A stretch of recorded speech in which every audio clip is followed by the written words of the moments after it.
자, 그럼 화요일 경제 고민으로 답답한 속을 시원하게 뻥 뚫어주시는 스윗한 활명수, 그리고 스윗한 케이크 같은 남자 양희승 전문가 나와 계십니다. 안녕하세요. 네, 안녕하세요. 네. 2주에 한 번씩 찾아오는 2주의 가장 중요한 남자 양희승입니다. 오, 괜찮았나요? 래퍼 같았어요. 2주의 남자. 자, 오늘도 돈키호테 청취자분들, 돈키 여러분을 위한 속 시원한 정보를 기대해 보면서, 달콤한 정보 기대해 보면서 지난 방송에서 해주신 이야기, 너무 우리가 만난 지 오래됐으니까 맞아요. 잠깐 지난 방송에서 했던 이야기를 좀 되새겨 드리면 2024년이 뉴 노멀 시즌 2다 이런 얘기 해주시면서 계속되는 저성장 속에서 고물가, 고금리가 이어진다 이런 좀 다소 어두운 전망 을 해주셨어요. 네. 그래서 새해가 오는 거를 조금 무섭게 만들어 네. 주시기도 했었는데, 그럼에도 불구하고 이런 때일수록 우리 집 가정경제에 새는 돈은 없는지 더 꼼꼼하게 따져봐야 된다. 이런 얘기를 또 해주셨었거든요. 그리고 또 보통의 가정경제 지출에서 적지 않은 비중을 차지하는 게 보험이기 때문에 보험에 가입을 할 때 보험사의 절판 마케팅 혹은 뭐 경험 생명표가 변경되니까 연금에 빨리 가입을 해야 된다. 뭐 이런 유혹을 한다면 그 유혹을 잘 떨쳐야 된다. 네. 네, 이런 얘기도 해주셨던 게 기억이 남아요. 우리 주디는 항상 정리를 잘 해주시는 것 같아요. 복습을 잘하죠. 복습을. 네. 네. 예습은 안 합니다. 복습만 뭐 잘해도. 그럼요. 네. 예, 사실 방금 말씀해주신 부분, 즉 이제 경제 상황은 내가 조절할 수 없는, 즉 제어할 수 없는 부분이지만 가정 경제만은 나 또는 우리 가족이 함께 힘을 모은다면 얼마든지 뭐 통제할 수 있는 부분이고, 그죠. 그 중에 또 중요한 게 지출이라고 할 수 있는데, 지출 중에서도 이렇게 불필요한 지출을 줄일 수 있다면 2024년 새해에는 좀 미래를 위한 도약의 발판을 마련하는 한 해가 될 수 있을 거다라는 좀 생각을 하게 되네요. 그죠. 하지만 전문가님 말씀대로 요즘 경제 상황은 점점 또 복잡해지고 있잖아요. 그렇죠. 뭐 금융상품, 보험상품도 한두 번 읽어서는 이해가 안 돼요. 맞아요. 너무 복잡하다 보니까. 자칫 또 방향을 잘못 잡게 되면 우리 집 배가 산으로 갈 수도 있거든요. 뭘 해도 좀 답답할 수 있다라는 거. 그렇기 때문에 이 시간이 필요합니다. 맞습니다. 경제 사이다 시간. 양희승 전문가만 미슈입니다. 네. 감사합니다. 파이팅.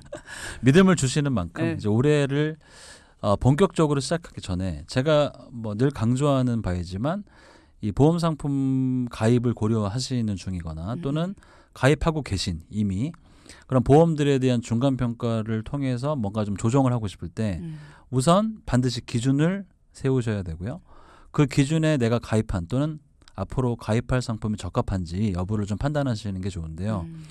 최근에 돈키호테 방송을 들으시면서 고민만 하시다가 마침내 이 상담 신청을 주신 사례자분의 이야기를 좀 잠깐 드리고 이제 시작을 하도록 하겠습니다. 이렇게 고민을 오래 하시나 모르겠어요. 그러니까요. 이분 같은 경우에도 50대 초반의 이제 일반 회사원이신데 지난 12월에 저에게 이제 상담 신청을 해주셨을 때 개인 보험료로 월 150만 원을 뭐라고요? 납부하고 계시고 건수도 참 무려 44건 혼자서? 가입 중이셨어요. 네네. 실제로. 네. 진짜 너무 하신다. 아니, 사업을 하는 분도 아니고 일반 회사원이셨다면서요. 그렇죠. 네. 어떻게 보험료가 150만 원에 44건을 가입... 아니, 이거는 내가 무슨 보험을 가입하고 계신지도 모르겠는데. 그렇죠. 알 수가 없죠. 이건. 네.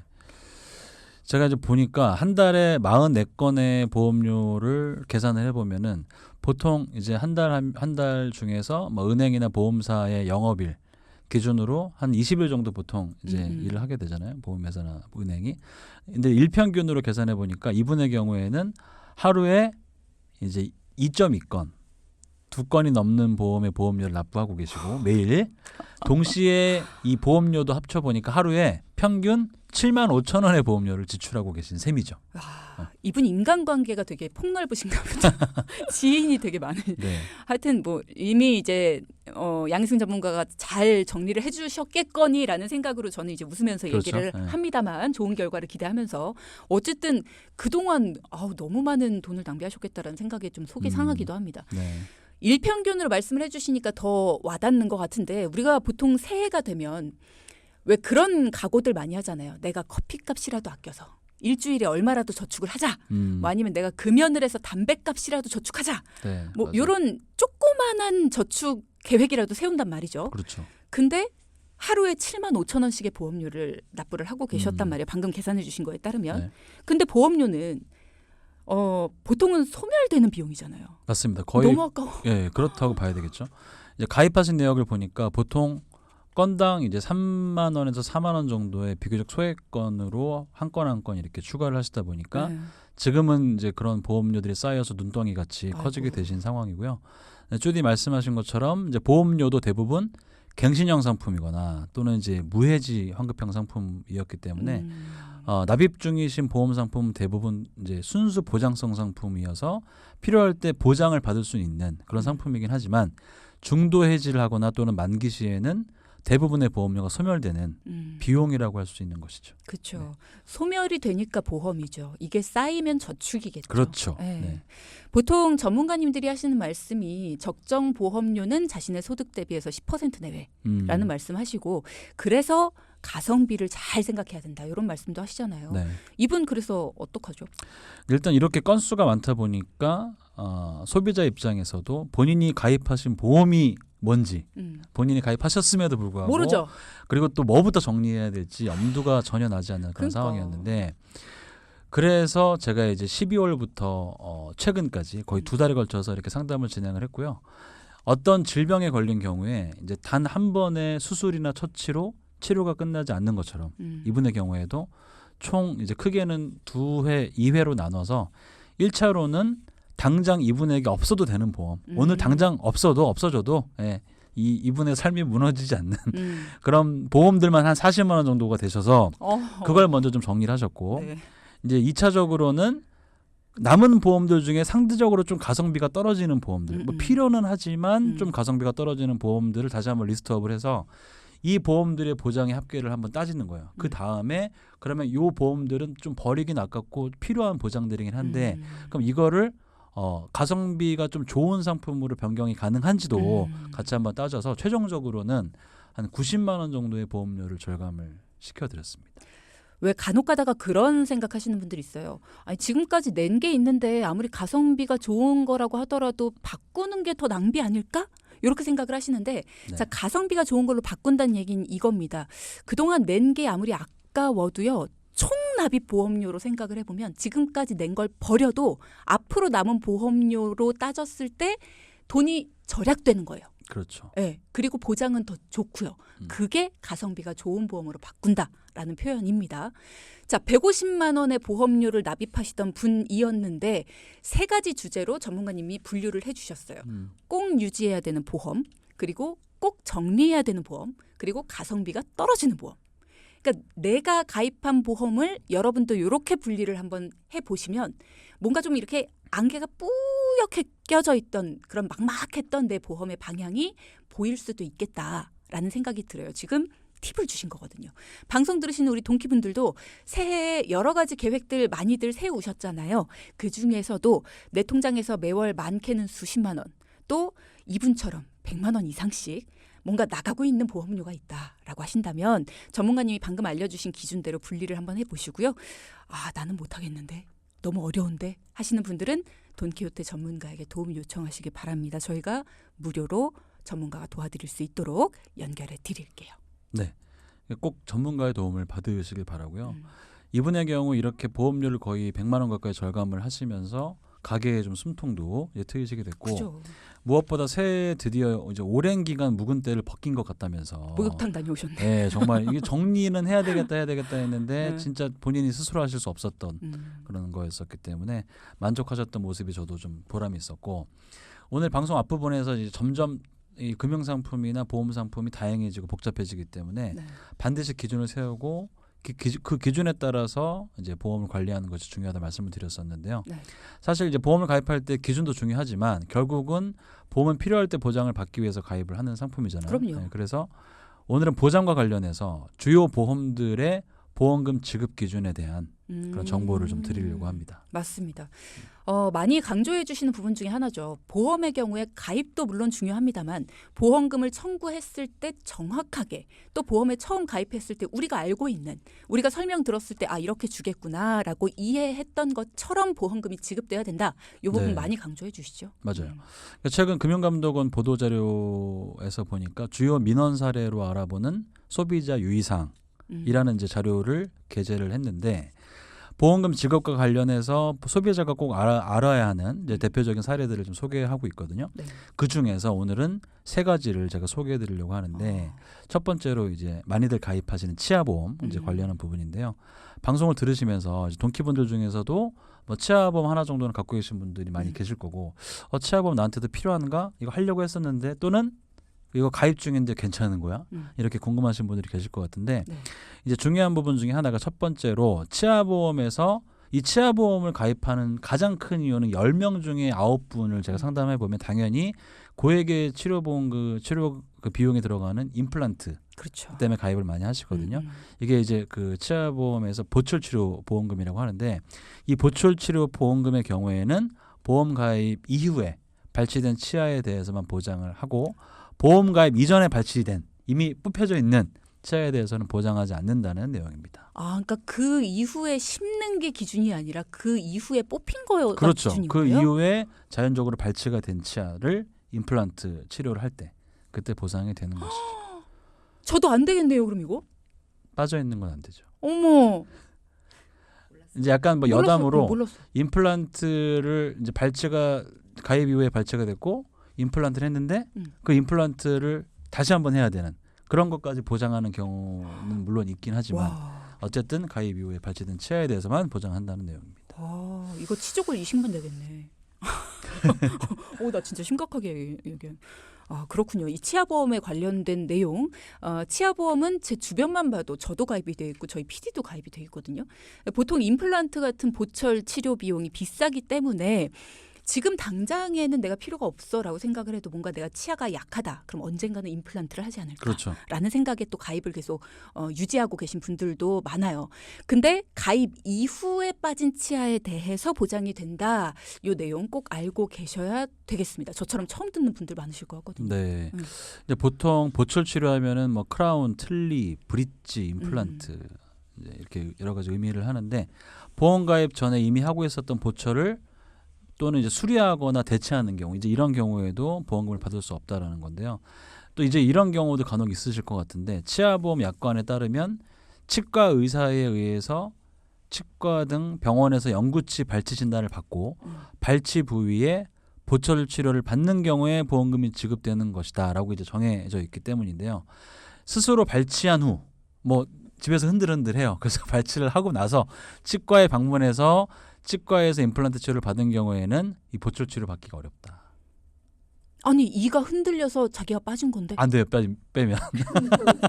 그럼 다시 넣어? 이걸 솜으로 빨리 약간 뭐 농담이지만 어쨌든 보철 치료는 틀니, 임플란트, 브릿지 등 보철물을 장착하기만 하면 무조건 보험금을 지급받을 수 있다라는 것은 오해다. 오해가 이제 이게 발생될 수 있는 것이고 그래서 반드시 가입 후에 치과 의사에 의해서 영구치를 발치하고 그 후에 받을 치료를 보장한다는 것을 꼭 기억하시길 바라겠습니다. 아니 치아가 많이 썩었어요. 네. 그래서 이게 좀 흔들렸어요. 근데 내가 너무 바빠서 치과를 계속 못 갔어요. 근데 이게 밥을 먹거나 아니면 조금 이렇게 찐득찐득한 거나 딱딱한 걸 먹다가 얘가 뽑힐 수 있잖아요. 뽑힐 수도 있겠죠. 저도 뭐 아주 제가 치과 의사가 아니기 때문에. 근데 뭐 깨지는 경우들은 좀 많이 봤는데 뽑힐 수도 뽑히는 있어요. 경우는 뭐 흔한 경우는 이가 아닌 것 많이 같아요. 상해 어쨌든 있으면 그럴 수도 있다니까. 그런 느낌이 드시면 근데 이미 그 정도까지 되셨으면 뭐 깨진 것도 있고 그 전부터 안 좋으셨을 테니까 바쁘면 못 갈 네. 수도 있잖아요. 그럼 바쁘시면 뭐 보험금 받기도 어려우신 거니까 미리미리 좀 관리를 하실 필요가 있겠습니다. 네. 앞서 저희가 치아보험에 대한 이야기를 나눠봤는데요. 질문 주신 분들이 있어서 먼저 좀 해결을 해보도록 하겠습니다. 전문가님. 네. 치조골 이식에 관한 보험이 있는데요. 보험 가입 이전에 뽑은 치아는 치조골 이식을 한다고 해도 보상을 받지 못할까요? 라는 질문을 주셨어요. 그런가요? 치조골 이식 치조골 이식 수술을 하는 경우에 음. 보상을 어떻게 언제 한다고요? 가입. 집중 좀 해주시겠어요? 그러니까 치조골 이식에 관한 보험이 있으시대요. 네. 그러면 왜 아까 전에 이를 뽑았을 때 임플란트를 하면 치아보험에 가입을 한 이후에 뽑은 치아에 대해서만 보장이 가능하다. 그렇죠. 이런 네. 얘기를 했잖아요. 그럼 치조골 이식도 치아보험에 가입을 한 이후에 뽑은 치아에 대해서만 치조골 이식이 가능하냐. 요 얘기이신 것 같아요. 근데 치조골 이식 수술을 보장하는 특약이 예전에 2008년 이전에 가입하신 상품 중에서 그 2008년 이전에 종수술비 특약에서 치조골 이식을 하면은 보장이 되거든요. 네. 그러니까 지금 말씀하신 거는 당연히 과거에 가입을 하셨을 거니까 예. 그 이제 그 이후에 발치 여부와 관계없이 보상이 되시는 거죠. 그러니까 내가 2005년에 뽑은 치아에 대해서 네. 지금 그렇죠. 예, 그건 치조골을 이식을 해요. 네. 그래도 상관없다는 그렇죠. 거죠? 상관없죠. 그건. 예. 오케이. 자, 김신회님께서도 질문을 김신회님이 아닌가요? 맞아요. 방금 질문 주신 분이 김신회님이시고요. 임양규님도 질문을 주셨습니다. 치아보험에 가입을 하면 치아는 몇 개까지 보장이 가능할까요?라고 하셨어요.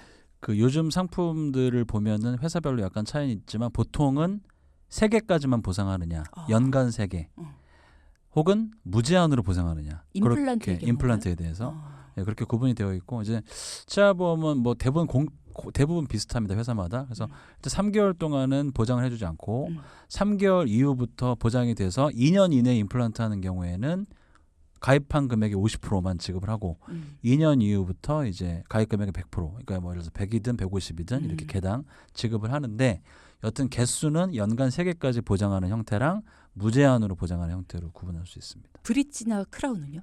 브릿지 같은 경우에는 뭐 그런 거는 마찬가지고. 네. 3개라면 뭐, 뭐 3개 동일하고 네, 그렇게. 네. 그렇군요. 자, 여러분의 궁금증 이렇게 해소를 해드렸습니다. 자, 이제 다음 주제로 넘어가서 4부에는 어떤 이야기 나눠볼 겁니까? 네, 이제 치아보험에 이어서 두 번째로 작년에도 큰 인기 상품이었던 간병인 보험 이제 관련된 내용인데요. 동키 여러분도 잘 아시겠지만 간병인 보험은 크게 두 종류로 분류할 수가 있죠. 먼저 간병인 지원 입원 일당 특약으로 가입하신 분은 이제 유사시에 간병인을 지원받거나 또는 불가피하게 간병인을 쓰지 못하는 경우에는 입원 일당을 보장받게 되어 있고요. 그 이후에 나온 이제 형태인데 간병인 사용 일당 특약을 가입을 하시는 경우에는 간병인은 이제 가입자가 먼저 사용을 먼저 하시고 그 이후에 보험회사에 간병인 사용 일당을 청구하는 형태가 되겠죠. 그러니까 제가 작년 방송에서도 간병보험 특집으로 이제 간병보험과 간병인 보험에 대한 정보를 좀 정리해서 맞아요. 말씀드린 적이 있었는데 첨언하자면 간병인 보험 관련해서 처음에 간병인을 지원하는 보험부터 출시가 되었었다가 최근에는 이제 국가적으로도 간호간병 통합 서비스가 좀 확대가 되면서 간병인 사용 일당을 보장하는 형태로 대부분 이제 좀 변형이 되었고 오늘 방송 들으시고 나서 동키분들도 내가 간병인 지원 특약에 가입을 하고 있는지 간병인 사용 일당 특약에 가입하고 있는지 증권 내용을 한번 확인해 보시면 좋겠습니다. 간병인을 지원해 주는 것이냐 아니면 간병인을 사용하고 나서 그 일당을 지원해 주는 것이냐 이게 특약에 따라 장단점이 있기 때문에 맞아요. 나한테 어떤 게 더 맞는지 요거를 좀 따져보시는 게 좋을 것 같다라는 이야기 지난번에도 해주셨습니다. 네. 그러면은 간병인 보험을 가입을 할 때 나한테 맞는 게 뭐냐 요걸 따져볼 때 어떤 거를 주의해 보면 돼요? 네, 이 이제 민원설에 따르면 간병인 지원 특약에 가입하신 분인데 네. 간병인을 지원받기 위해서는 최소 48시간 이전에 보험회사에 간병인을 지원해달라 이렇게 이제 신청을 하셔야 되는데 만약 임의로 내가 간병인을 사용한 경우에는 아까 말씀드린 것처럼 간병인 지원보험은 간병인을 보내주는 보험인데 네. 간병인을 부득이하게 사용하지 못하는 경우가 있어요. 왜요? 그러니까 대표적으로는 간호간병 통합 서비스, 그러니까 간호간병 통합 서비스를 제공하는 병원의 경우에는 외부 간병인이 들어올 수가 없거든요. 병원에서 제휴된. 근데 내가 간호간병 통합 서비스는 없고 간병인 지원 네, 특약만 그런 있다. 경우에는 이게 초창기 때 간병인 보험의 형태이기 때문에 이제 그때는 간병인을 보내줄 것이냐 아니면 그런 상황이 안 되면 반대로 10,000원이나 20,000원 정도밖에 못 받는 입원 일당으로 그런 이제 형태였었는데 네. 그래서 이제 내가 뭐 또는 두 번째 경우는 간병인을 내가 기다려야 되는데 이제 보험회사에서 보내줘야 되니까. 근데 그 전에 내가 급해서 임의로 막 사용을 했어요. 이런 경우에도 이제 그 낭패를 볼 수 있다라는 거죠. 그래서 간병인을 사용하셔야 되는 경우라고 하면은 반드시 그 상품 내용을 확인을 해보시고 간병인을 신청하기 전에 가입하신 뭐 담당 설계사분이라든지 또는 보험사에 문의하셔서 상황에 맞게 상품을 활용하시는 게 좋겠습니다. 네, 이해가 됩니다. 중요한 거는 바로 보험금을 청구할 일이 생겼을 때 일단은 상품을 판매한 보험회사나 아니면 담당자에게 먼저 상황을 알려서 네. 내 보험 상품은 간병인을 어떻게 사용해야 되는 것인지를 반드시 확인해 보고 나서 사용을 해야지 청구를 할 때도 문제 없이 그렇죠. 청구를 해서 지원을 받을 수 있다. 네. 자, 오늘도 빠르게 우리 집 가정경제에 피가 되고 살이 되는 중요한 정보들 알아보고 있습니다. 보험금 청구와 관련한 오늘의 마지막 정보는 어떤 겁니까? 네, 보험금 지급과 관련한 오늘의 마지막 안내사항은 이제 병력 사실을 고지할 때는 청약서에 기재하지 않고 보험 설계사에게만 고지하여 계약을 하면은 알릴 의무 위반에 해당된다라는 내용입니다. What? 뭔가 긴데 다시 한 번만요. 그러니까 쉽게 얘기해서 이제 어떤 내가 병력상 뭐 이제 투약을 하고 있는 상황이라든지 과거에 입원 수술 뭐 중대 질환 이런 게 있으면 그거를 상담하는 과정에서 설계사분한테 얘기하잖아요. 그죠. 물어보면.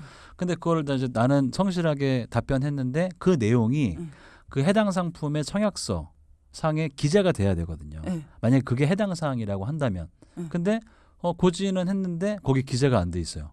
사실은 상식적으로 그런 일이 벌어지면 안 되겠지만 네. 그런 일이 간혹 발생이 되기 때문에 그런 부분들을 좀 이제 주의하셔야 된다라는 내용이죠. 녹음 되잖아요.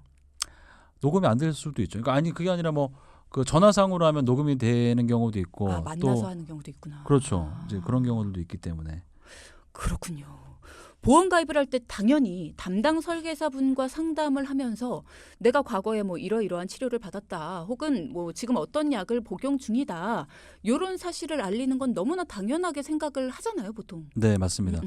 그런데 방금 이제 내용을 다시 살펴보면 설계사분에게 구두로 알리는 것이 아니라 이제 청약서상에 기재해야 된다라는 것인데 안타까운 사실이지만 경우에 따라서는 일부 보험에 가입을 하면서 나는 설계사에게 병력을 알렸는데 설계사분이 실수로 혹은 고의로 해당 사항을 청약서에 고지하지 않아서 나중에 실제로 보험금을 청구할 때 문제가 발생되는 일이 이제 왕왕 있기 때문인데요. 그러니까 새해에는 이렇게 보험을 가입하실 때 소비자 입장에서 이 부분을 반드시 확인하시길 바라겠습니다. 이거는 뭐 잘 모르시겠지만 양희승 전문가는 그런 일이 없으니까요. 네. 고의로 누락은 왜 시킵니까?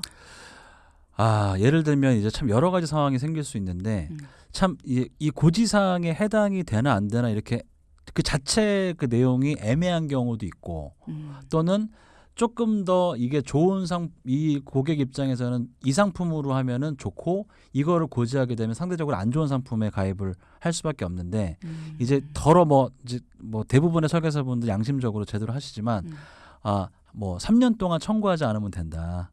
또는 몇 년 동안만 하지 않으면 된다. 이렇게 이제 유혹을 해서 일단 지금 현재 상품에서 그 면피를 해가지고 좀 좋은 조건에 가입을 시키고 나중은 뭐 나중 얘기고 이제 그런 경우들이 종종 있거든요. 그랬다 문제가 일어나면 결국은 소비자 책임인데. 그렇죠. 그때는 서로 이제 그래 그럼 우리들이 뭐 그렇게 이해를 해서 합시다. 근데 막상 나에게 만약에 그런 큰 보험금의 지급 사유가 생기면 그때는 또 남이 되거든요. 그럼 이제 분쟁이 생길 수 있죠. 그렇습니다. 결국은 이런 경우는 굉장히 일부 소수의 그렇죠. 이야기이긴 합니다만은 이런 경우도 있다. 이게 소비자 입장에서는 굉장히 억울한 일이긴 합니다만 그죠? 네. 일반적으로 소비자 입장에서 보험에 가입할 때 설계사에게 이제 구두로 고지하면 정상적으로 회사에 고지했다 이렇게 당연히 생각하실 수가 있는데 이걸 이제 내가 그럼에도 불구하고 고지를 했는데 반대로 설계사분이 고지를 방해했다 또는 실수로 누락을 했다면 이에 대해서 보험회사에 이제 손해배상 책임을 당연히 이제 물을 수도 있겠죠. 다만 법적으로 이제 보험 설계사는 고지 수령권이라고 하는 이제 그 이제 법률 용어인데 요거가 없고 그래서 구두상의 고지가 아닌 청약서상의 고지가 어떤 소비자의 그런 상법상 그런 고지 의무이기도 하기 때문에 이런 부분들을 꼭 다 하셔야 이제 스스로의 어떤 이익을 보존할 수 있고 청약서상의 질문사항에 제대로 고지가 되지 않은 경우에는 보험금 지급이 되지 않거나 혹은 심지어는 이제 보험 계약이 해지될 수도 있기 때문에 꼭 유의하셔가지고 확인해 보시길 바라겠습니다. 네. 자, 여러분의 궁금증 해소해 보겠습니다. 1702님께서 질문 주셨는데요. 간병인 보험에 나이 제한이 있나요? 네. 이제 뭐 나이 제한이 예전에는 있었는데 요즘에는 보통 그 건강보험이 80세 또는 90세까지도 가입이 가능하거든요. 거기에 이제 특약 형태로 간병인 사용일당이라든지 간병인 지원 특약을 넣어서 가입을 하시는 건데 네.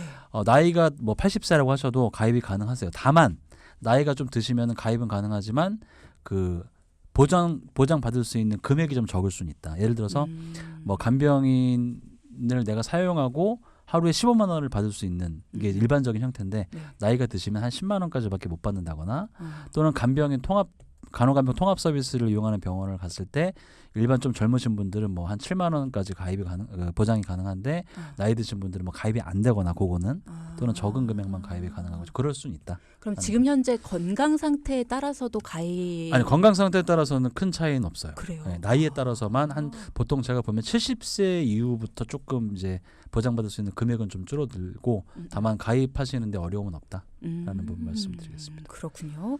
한 분 더 있습니다. 3442님. 저희 할머니가 치매를 앓으셨는데요. 아버지도 치매가 걱정이 됩니다. 치매 보험과 간병인 보험 중에 뭘 드는 게 더 현명할까요? 참 짧은 시간 안에 말씀을 이제 저 개인적으로는 뭐 치매 보험은 치매만 보장이 되잖아요. 네. 근데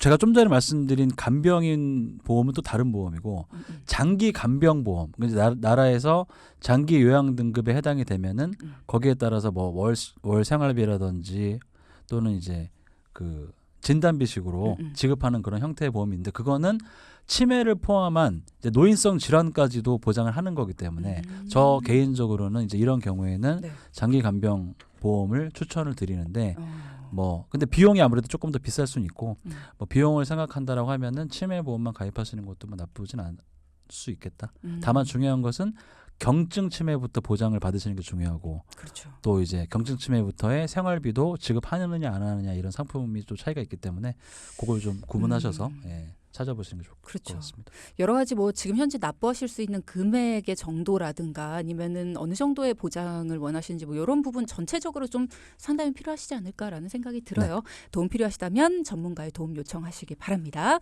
자, 이렇게 여러분의 궁금증 해결해 봤습니다. 오늘의 포인트 짚어보겠습니다. 첫째, 우리 집 치아보험, 임플란트와 같은 보철 치료의 보장 내용, 면책 기간, 감액 기간, 보장 개수, 보장 금액까지 꼼꼼히 확인해 보자. 네. 둘째, 간병인 보험, 우리 집 간병보험이 간병인을 지원해주는 특약인지, 간병인 사용 일당을 주는 특약인지 확인해 보자. 네, 지금까지 경제사이다 양희승 전문가와 함께했습니다. 고맙습니다. 감사합니다. 방송 중에 상담해드리는 내용은요. 청취자 여러분의 올바른 투자 판단을 위해 참고로 드리는 말씀입니다. 금융상품 가입이나 해지 같은 판단은요. 스스로의 책임으로 결정하셔야 한다는 점 꼭 기억하시기 바랍니다.